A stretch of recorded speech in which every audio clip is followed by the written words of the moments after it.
Hi, I'm Shayna from YumiYarns.com, and we're going to try this again. This is like my third time attempting to finish this podcast. Things are not going well technologically today.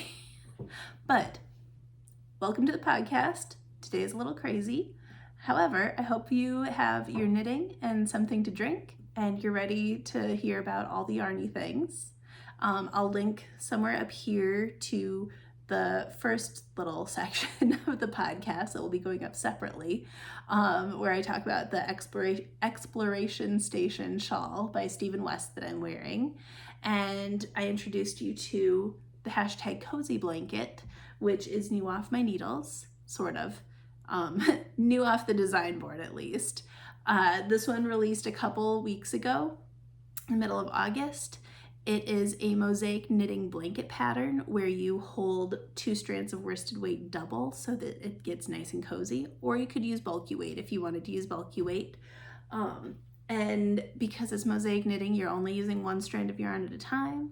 It's nice and fun and easy. It has a I-cord border that goes all the way around the edges.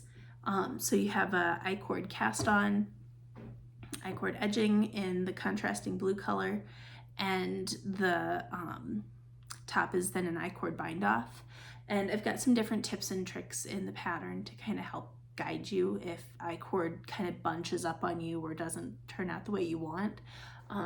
We've got some tutorial tips in the pattern, but then the next couple weeks on this channel, because I only do a podcast once a month, the rest of the weeks we're going to be doing some tutorials. So we're actually going to take this pattern and I'm going to make it into a dishcloth, and I will show you how you can convert this giant blanket into a little dishcloth so that you can try out the techniques, learn how to do the I-cord, learn all the different tips and tricks with that. And if you've never done Mosaic knitting before, you can give that a shot, and a little washcloth is a little less daunting than a giant blanket.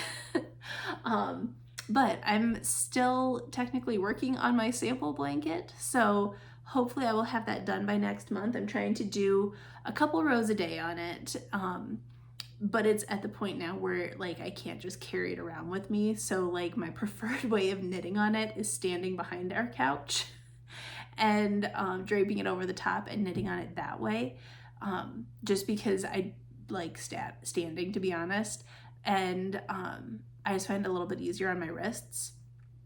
Plus we have a toddler and he is very helpful with the yarns, so putting it up on the couch like that keeps it out of his direct line of vision, so I get to work a little bit more uninterruptedly on it than I do if I'm sitting on the couch and he sees this giant cozy snuggly thing and a whole bunch of yarns coming out of the basket. So that was my first whip that I was kind of talking about, and I have a few different things. So I had this idea of what if I had a whip for every day of the week, and then I just did a little bit on it that day and updated, like did a quick little update post on Instagram, and then I could update my Ravelry page and be nice and handy and easy. However, 7 projects on the go at once is a bit much for me. I didn't think it would be, because I was just planning on like 1 per day, but it's a lot. It's a lot. I don't like it. So some of the whips that were in the rotation, I'm kind of like nudging to later on whips. So first off, we've got the blanket. I also have my project that's way over there. But I've got a couple more things. So I've got, in this beautiful yarn from Suburban Stitcher, I have started my mystery sweater by Anna Johanna. So spoilers, if you're doing it and don't want any spoilers, look away for a moment. I'm not past clue 1, and we're on clue 7, so I feel kind of safe sharing this at this point. But it's got kind of a unique shoulder construction from the pattern info that she gave out. And so we've got a start to the cabling. This is along the back neckline. And I was kind of worried that this yarn might be too busy, but I think it'll be really pretty. I kind of like all the cables with the multicolors in the yarn and everything. I think this will be really fun. I'm very much enjoying it when I get to work on it, but as you can tell, I haven't gotten to work on it a whole lot yet because I've been busy with other things. And this one I planned on not really like finishing till closer to Christmas anyways, so I'm not too worried that way. So next one is a new cast on. Actually, let's go with, I don't think that I have started this one. Maybe I did. I think I had the swatch. So this one, not technically a new cast on since the last podcast, I don't think. I think I had done the swatch last time, but I'm using Roma Garn. And this is like a deep red heather colorway, and it's Norwegian wool, so it's fingering weight. It's their finnel, so it's their fingering weight, and it's more grippy, so it's not like a smooth soft yarn, but it's not like super scratchy or anything either. Like I really like the texture of this yarn. But I'm doing a test knit for the Angelica pullover, and I really love how it's turning out. It's a fun pattern, it's easy to memorize, and it knits up pretty quickly for a fingering weight sweater. I'm really enjoying this one.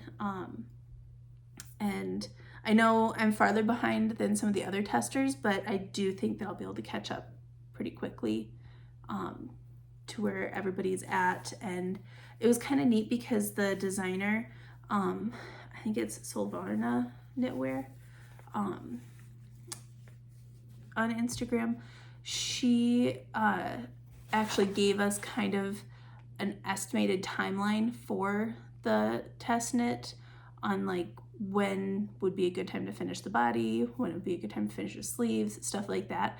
So that was really a cool idea. I really liked that.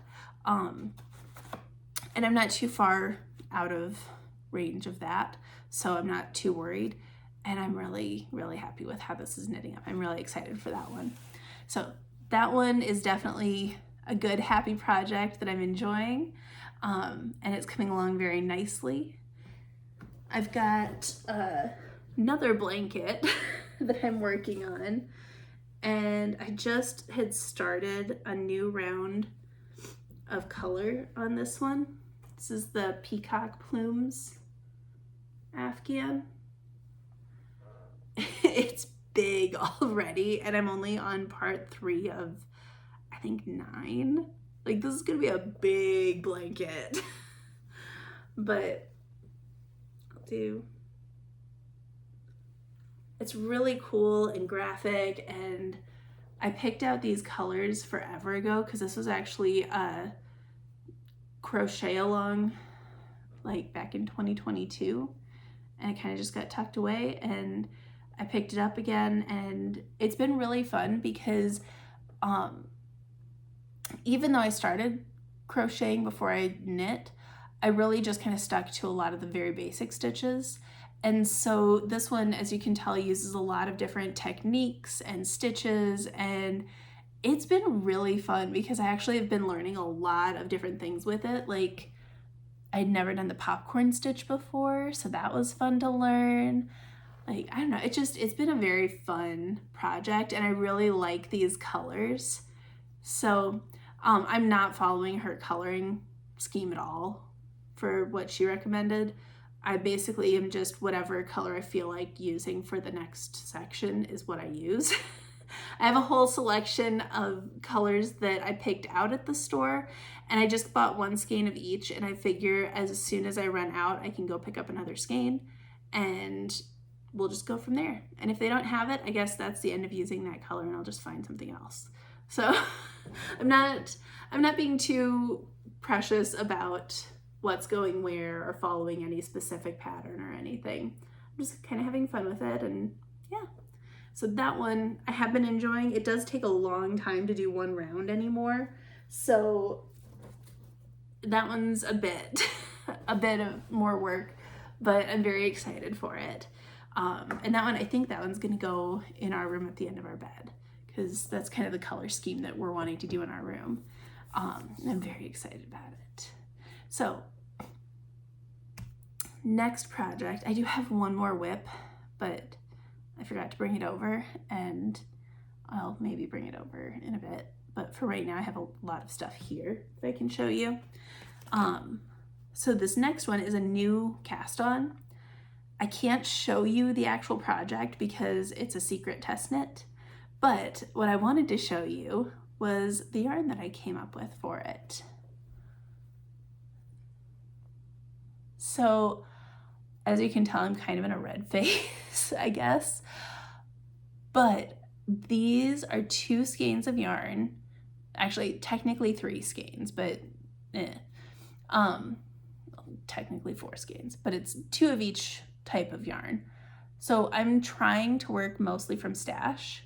Right now I've kind of just made a challenge for myself where I went through, last month I went through my stash, well, a section of my stash that is a lot of yarn that is from events that I went to in 2019. Like, some of this is old stash, you guys, and I basically went through and picked a color palette for fall and winter and picked out yarns from my stash that match that color palette. So I'm kind of creating parameters for myself to work within. And then when I want to start a new project, I have all of those yarns in here. And it's been really fun because not having so much overwhelm has been nice when I go to look for new yarn, but also it's made me be really creative. So like for this test knit, I needed a DK to worsted weight yarn, and I don't have a whole lot of DK worsted weight yarns, to be honest. I especially don't have a lot in that bin. That is mostly fingering weight. So I was looking through and I had 2 skeins of Philly silk that I have had in my stash for eons, like probably over 10 years. And I bought it originally because I was gonna make, I think it's called the tulip top. It was in Knitters magazine like eons ago, forever. And I bought the yarn because I was gonna make it, and I never made it because, to be honest, like I liked the idea of it, and a bunch of people in my knitting group were making it, but it's not a shape of top that is very flattering to me in my body shape. And so I didn't cast it on because I was not sure how that would go, and I didn't want to waste my time or the yarn. But I bought the yarn, so I don't know. So it sat in my stash for forever. And that's this kind of darker purple yarn. And that's one of the reasons I didn't use it either, is because it's a fingering weight, or not a fingering, it's a lace weight yarn. I don't use lace weight like ever. For a while, I was really bad about buying lace weight, so I have a lot of lace weight in my stash that I don't use. So then I was looking at the other yarns in my bin, and I had 2 skeins of diadem fingering from Knit Picks. This is a discontinued yarn line. This is in the ruby colorway, which is that really bright red there.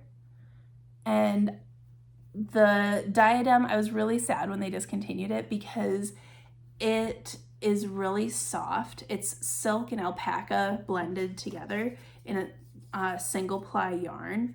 So it's 50% baby alpaca, 50% mulberry silk. It's fingering weight, single ply. The drape is amazing on this yarn. It is so incredibly soft. However, it's kind of a pain to put into a ball, because if you don't go incredibly slowly with your ball winder, it literally just shoots off across the room. So it took me forever to get these wound into balls. But I was gonna use them for another project forever ago, didn't use them, they've sat caked up since. And so I was thinking, if I take 2 strands of fingering weight, which is also, I believe, a single ply for the, or lace weight, 2 strands of lace weight, excuse me, which the lace weight is also single ply.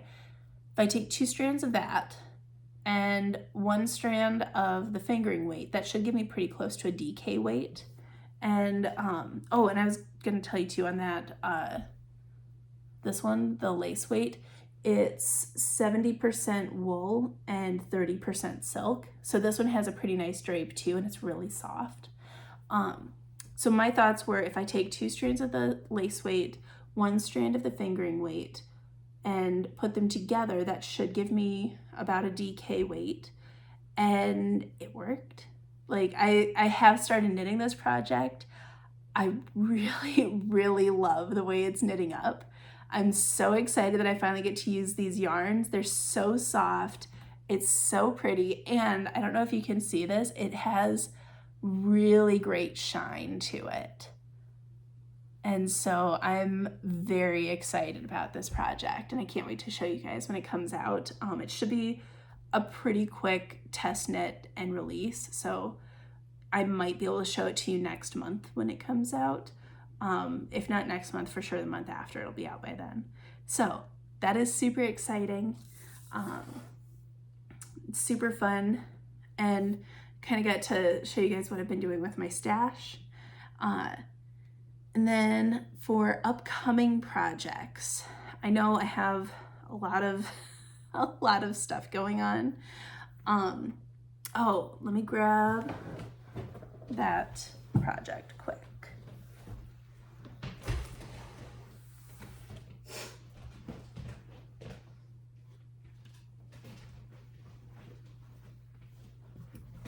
Okay, so this is my last whip on the needles, and it is for the Down Cellar Studio Pigskin Party, which is very fun. I love the Pigskin Party because it's a great group of crafters.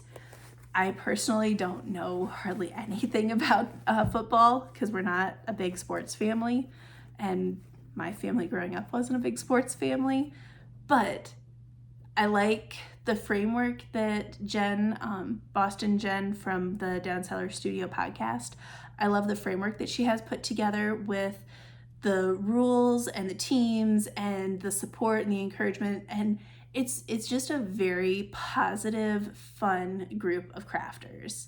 So I'll put a link down below. I'm a Pro Shop sponsor, which means people get bonus points if they knit up my patterns and submit their finished items as touchdowns and scores for the game.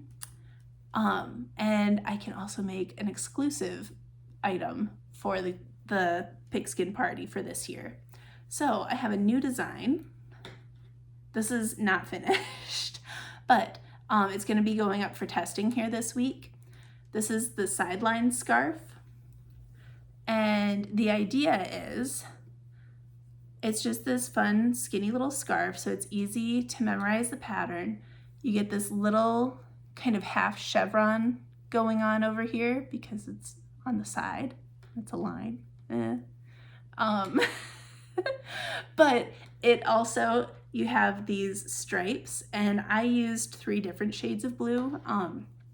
Again, we're not big sports people, but I have always liked the Dallas Cowboys, so I kind of went with their colors. I know it's not like official colors, but I think it works. I think it'll be fun, and this will be more wearable. But the idea for this was, remember like back in the 90s when everybody had those long skinny scarves? So it's kind of a throwback to that. If you want to make it that long, you can. The opposite end of the scarf will also have the stripes. And if you want, you can stripe all the way up. You can leave the stripes out. The stripes are just kind of there for fun. And if you want, you can use it as a stash buster. But my kind of thoughts with this, where you can make it as long or as short as you want. If you want, you can do the super long, like 90s skinny scarf, or you can do just a cute little one, kind of like some of the other skinny scarves that are out. And, you know, just have a cute little ascot type scarf. Or even, this is weird because it's got the needles still in it, but you could do something cute, like put it in your hair or make it for somebody else. That looks so weird with all the strings. You could, like, I don't know, I thought it was a fun, cute idea. You could use it as a headband, hair tie, you know, just very, very easy to incorporate some sports team stuff into your outfit while still being very cute. And it's a really fun potato chippy knit. So hopefully everybody likes it and has fun with it.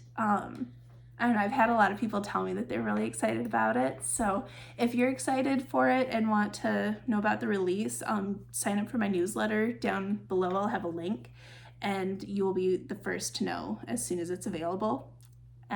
It should be a fun knit. I'm excited for it. And I've also, like I said, I'll put links for the Pigskin party down below too, because it's a free fun knit along. It goes the whole football season. There's prizes, excitement. The group's great. It's just a really fun time and just lovely people to be around. And then, while we're on the subject of knit-alongs, we are still doing the Mosaic Mayhem knit-along with Casey from Young Folk Knits. That started on September 1st, so the hashtag Cozy Blanket is part of that. Hers is just Mosaic knits only, so that's the difference, but you can double up and do both and still get entered for prizes for both Pigskin and Mosaic Mayhem. And I'll put a link down below for more information on the Mosaic Mayhem stuff. And while we're on the topic of that, my new cast on that I'm going to do this month, once I clear off a little bit of my needles, is my sister who lives in New Mexico asked if I would make her a little bandana cowl thing. But she doesn't want it as like a regular cowl. She wants it like a legit bandana, but knitted. And I have a pattern called the Magic Fringe Poncho and the Magic Fringe Shawl. Both of those are already available on my site and on Ravelry, but she was wanting a smaller bandana size version, one for her and one for her dog Toki. And she picked out these yarns from my stash bin. So I've got two more coming out of stash. They're both from Colorful Eclectic. I don't know if she is still dyeing or not. I have to check. It's been a few years since I've gotten these. But the colorways are Tiger's Eye and I think Olive Juice. Yes, Olive Juice. I'm curious to see how these will knit up together in Mosaic, if it'll be too similar or if you'll still get a nice contrast. But when I get it converted to a bandana pattern, I will have the bandana version up for sale as well.